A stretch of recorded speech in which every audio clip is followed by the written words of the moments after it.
Bes, takot ka bang maging irrelevant o walang halaga sa mata ng ibang tao? Kapatid, kanina mo ibinabase yung worth mo, yung value mo. Kadalasan kasi, binibase natin yung ating worth, yung ating value, doon sa mga bagay na panandalian.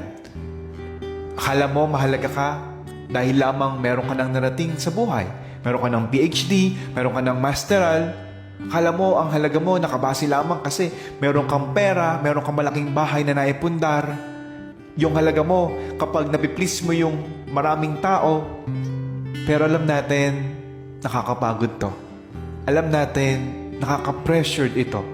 Na kapag wala ka na maibigay sa kanila, kapag hindi mo na sila mai-please, hindi mo na rin makita yung worth mo.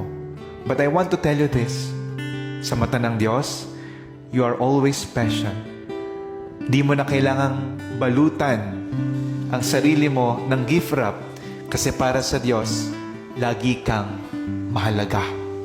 Yung worth mo, yung value mo, hindi nakabase sa lahat ng mga bagay na ito kasi yung halaga mo sa mata ng Diyos ay yung pagiging anak mo para sa Kanya. You are special in the eyes of God.